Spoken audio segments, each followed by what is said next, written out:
Hey guys, welcome back to 1813. This is Fair Warning. I'm Kevin Steele, and these are our esteemed colleagues yet to join us today. Brittany Phelps here with us. We appreciate you being here. Absolutely. She provides a fiery spark to the show, as you know, very much from the right. And Godfrey Leggett here from the socialist side. Can we say left? We'll talk about that. We'll talk about it in just a moment. Stay with us.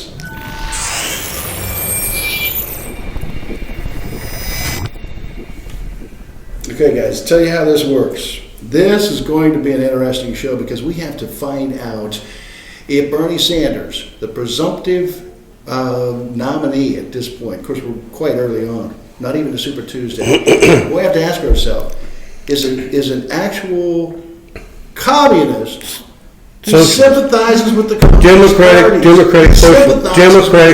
There is no such thing as democratic socialism. That's what do you mean? I want to hear from Brittany on this. What do you mean there's no such thing as a democratic socialist? So there's the term he wanted to put forth, democratic socialist. He wants to talk about socialist, but he honeymooned in Moscow. Okay, so what does that have to do with anything? He went to Nicaragua and was a huge fan of the Sandinista government. What else? I don't know. He That's loves a fact, Fidel Castro. No, he doesn't love Fidel Castro. Somebody explained to me, well, he thinks Fidel Castro is a great... No, this is your nominee for please stop, the presidency. Kevin. Please stop. Okay, what you're saying is not true, okay? This is the man is saying... He did speak highly of Fidel Castro, the leader of Cuba, who did torture, in fact, his own people. I'm aware of that, and he is too. That. He only said the man did 3 good things, only 3 out of 20 bad things, okay? He got the people illiterate. He had schooling for everybody so they could learn to read and write. That's a good thing. He provided medical care for everybody on the island, unlike what we have in this country. That's a good thing. And he also provided a job for everybody in that country, and that's a good thing. Now, the 20 bad things he did, yes, they were very bad, terrible things, but that is a totalitarian leader does that. Why is Russia helping Bernie Sanders? Can somebody explain? Brittany, he's a communist to his core. Bernie Sanders has never said a bad thing about any communist. They're helping him because they think that Trump has a better chance of defeating Bernie than any other candidate. That's why they're helping him. I hope they're wrong. Okay. Or you can spin it twofold and say they're excited to finally have a communist in America. The only reason they're doing it is trying to get Trump elected. There was a time at the Liberty Union Party in Vermont that Bernie Sanders did not, in fact, put down the idea of a communist leadership of America. We tried communism when this country first started, before the document of the Constitution was, when the first immigrants came to this country from England. They tried communism to survive. Everybody contributed to the common storehouse and shared of it equally. But the problem with communism is human nature. You always have people that want to take more than their fair share or are too lazy to contribute. That's the 2 things that are wrong with pure communism. Well, it sounds like we're going to have to decide on what we have in China and in Russia are not communism. It's a totalitarian dictatorship. There's nothing to do with communism. No, we're going to get Brittany in on this because she's chomping at the bit right after these quick breaks from Crazy Cajun. Welcome to the all-new Crazy Cajun restaurant in Beaumont with new staff, new entertainment, and a brand new menu. Yes, we still have the great Cajun seafood you've come to expect, but so much more with new appetizers, entrees, drinks, and desserts. Listen to live music on our covered patio, play in our expanded backyard, or bring your group indoors to one of our private party rooms. The all-new Crazy Cajun, 2310 North 11th in Beaumont. A new twist on Cajun. Employers, you want to make a lot of money? Here's how you do it, seriously. Attention business owners, listen, navigating the health insurance world can be very challenging. Let it be simple with my friends here at Insure Life. Let us make health insurance shopping for your employees simple. Give us a call at 409-313-6313.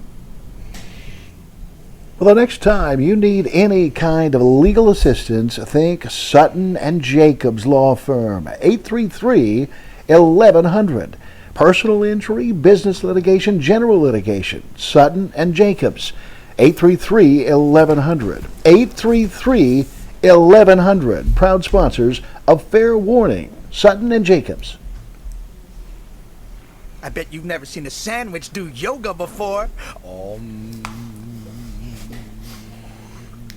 Introducing the new Papadias for just $6.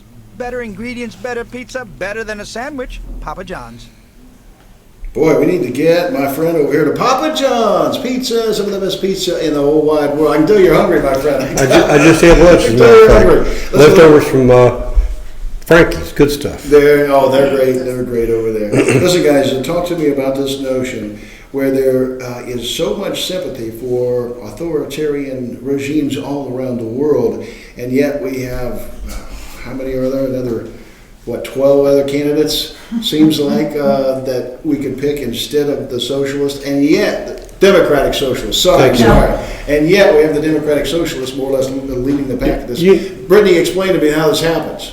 Well, Ronald Reagan said, how do you spot a communist? How do you find a communist? And his answer. It's somebody who reads Marx and Lenin. How do you find an anti-communist? It's somebody who understands Marx and Lenin. I read them and I understand them. I'm not a communist. You're not a communist. The point is socialism is communist light. It's a okay. stepping stone to communism. The purest description of socialism is everybody contributes to the common good for the common good. Okay. So we have socialist systems in this city right now. We have a police force that we support by our tax dollars. We have water and sewer that we support by our tax dollars. Now, there are people that like to be rugged individuals and live out in the woods, have their own septic system, take care of their own security. But they're stupid because they should be living in the city. Because the government's not telling them what to do. No, because they live in. I'm a city boy. I like living in the city. It's a $60 trillion plan, though. I want to be fair to it, but it's a $60 trillion plan. How is he going to pay for Medicare for all? The same way we're paying for medical insurance, medical coverage today. The government pays for it, the taxpayers pay for it, and the companies pay for it, which really says that the taxpayers and the companies pay for it because the government gets all their money from the taxpayers and the companies. So it's going to be paid for the same way it's being paid for now, but at a much lower cost because we'll get the insurance companies completely out of the way because they are only a cost center, they are not a benefit. Completely out of the way. Completely. Eventually, not tomorrow, not next month. No. Private industry and just. I don't have any use for the insurance companies. You would prefer America look like what Maduro is doing with Venezuela? No, I would prefer it look like Sweden. Socialism. I would prefer Sweden or Finland. There's a whole lot of capitalism. But they are a socialist country. They are a socialist country, and they love their medical coverage. They love their socialist systems. Absolutely, because they're run correctly. They will need that free healthcare. They're not going to starve to death. We're going to keep you over. I have to talk more about this question of socialism. We'll see you next time, though, on 1813. Fair warning. Oh, by the way, before I go, I should let you know that this is fair warning, that in fact you can catch us at 1813news.com, that you can always catch us here at Kevin Steele TV, and that you can find us on Facebook under the keyword Kevin Steele 1813. We'll see you next time.